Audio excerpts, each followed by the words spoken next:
Buat kalian yang sudah nonton film Gadis Kretek atau yang mungkin penasaran sebenarnya Gadis Kretek ini tuh ceritanya tentang apa sih? Video ini kayaknya bakalan sedikit membantu buat kamu karena di video kali ini aku akan mereview Gadis Kretek karyanya Ratih Kumala yang satu ini. Aku juga udah pernah mention di video Best Books tahun 2023 di mana aku memang akan mereview Gadis Kretek ini secara terpisah, dan video kali ini akan menjelaskan banyak hal tentang Gadis Kretek yang satu ini. Dan sesuai dengan tagline di bagian belakang buku ini sih ya, yaitu kaya wangi tembakau, syarat aroma cinta. Dan itu menurut aku cukup match dengan tema yang dibawakan di dalam novel yang satu ini. Dan bisa aku bilang emang iya sih ya. Jadi pemilihan tagline-nya itu juga nggak yang ngasal gitu ya kalau bisa aku bilang. So kalau kamu penasaran emangnya ceritanya tentang apa sih, langsung aja kita mulai ke video reviewnya. Novel ini tuh ceritanya tentang seorang pria tua yang namanya itu Raya, tapi tulisannya itu Raja, yang mana si Raya ini tuh mempunyai merek kretek yang terkenal hingga saat ini. Yang mana pada saat ini Raya ini sebenarnya posisinya sudah mulai sakit-sakitan. Dan di kesempatan terakhirnya ini, ketiga anaknya itu berusaha untuk membantu dan memenuhi keinginan terakhir sang ayah. Tapi mereka tuh sangat terkejut ketika mengetahui bahwa sang ayah ini tuh mengucapkan satu nama yang mana bukan nama istrinya atau nama orang-orang yang mereka kenal, yaitu Jengyah. Dan karena anak-anaknya bingung dong, ini nyebutin siapa sih Jengyah gitu kan. Akhirnya anak-anaknya ini tuh memutuskan untuk mencari dan menemukan siapa sosok Jengyah ini. Dan di tengah-tengah perjalanan mencari sosok Jengyah itu, kisah masa lalu akhirnya terungkap gitu kan antara ayah mereka, ibu mereka yang mulai perlahan-lahan menguak dan akhirnya membuat mereka paham bahwa terjadi semacam perselisihan di masa lalu. Emangnya apa yang terjadi sih di masa lalu? Nah, kamu bisa baca sendiri di novelnya untuk lebih jelasnya ya.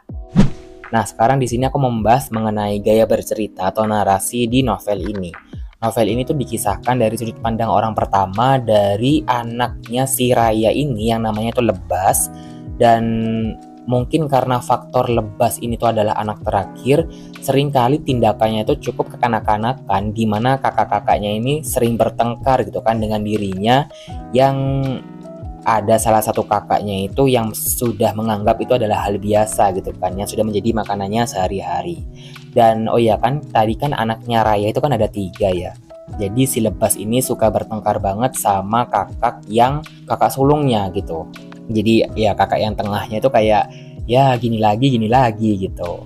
Nah, tapi di sini selain dari POV dari Lebas, kita akan mengikuti sudut pandang lain dengan setting tempat dan waktu yang jauh sebelum era kemerdekaan, di mana di sini itu diceritakannya itu dari sudut pandang orang ketiga. Nah, disinilah kita mulai mengikuti kisah seorang pria yang namanya itu Idrus Muria yang tergila-gila dengan seorang kembang desa yang namanya itu Rumaisa. Sekarang di sini aku mau lanjut mengenai alurnya, karena tadi aku bilang kita akan mengikuti 2 kisah yang berbeda ya.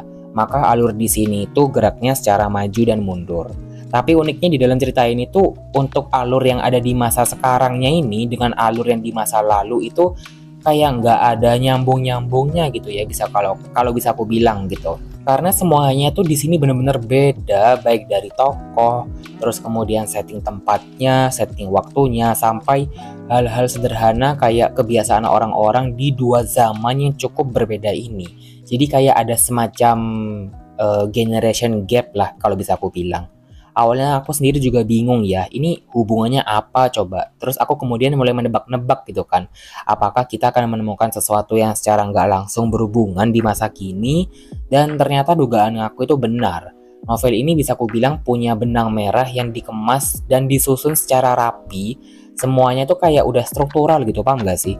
Jadi ketika kita mencapai satu poin, kita tuh kayak dibuat amazed dengan bagaimana penulis ini tuh mempertemukan 2 kepingan puzzle yang ada di dalam ceritanya. Selanjutnya untuk tokoh-tokohnya di sini ada banyak banget sih ya, apalagi dengan 2 timeline yang berbeda, dengan 2 konsentrasi yang juga berbeda juga.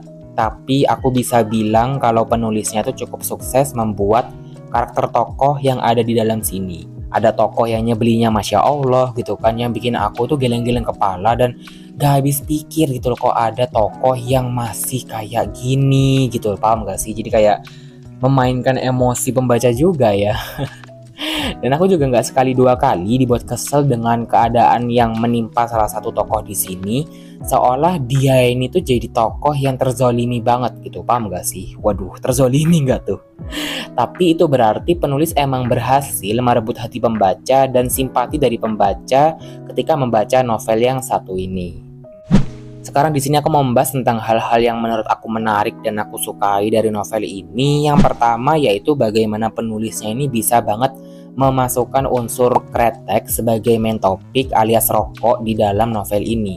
Aku sendiri bukan perokok ya by the way, dan malah cenderung nggak suka sebenarnya sama asap rokoknya dan perokoknya juga sih. Tapi membaca novel ini tuh sama sekali nggak bikin kayak sesek napas yang I need some air gitu, paham gak sih? Karena aku tuh justru membayangkan wanginya itu justru kayak rasa-rasa manis, terus kemudian ada sense of cengkeh sama kayu yang dibakar. Jadi kalian bisa ngebayangin lah ya, baunya tuh kayak lebih ke sweety gitu, kayak ada top note, base note. Ini bukan parfum ya Ki, tolong. Tapi emang bener sih ya menurut aku, karena ketika membaca novel ini tuh di bayangan aku tuh wangi kreteknya tuh kayak gitu, bukan kretek yang bikin sesak napas karena baunya apek gitu loh, paham gak sih? Terus kemudian aku juga suka dengan bagaimana novel ini tuh punya timeline yang cukup membuat pembaca itu penasaran sebenarnya apa yang terjadi. Terus apa ya unsur yang dimasukkan sama si penulisnya ini tuh emang kerasa banget ya, unsur lokalnya yang nggak dilebih-lebihkan gitu, paham gak sih? Yang nggak bikin terasa jadul atau bahkan maksa gitu, paham gak sih? Jadi benar-benar seperti berada di tengah-tengah dua zaman secara sekaligus.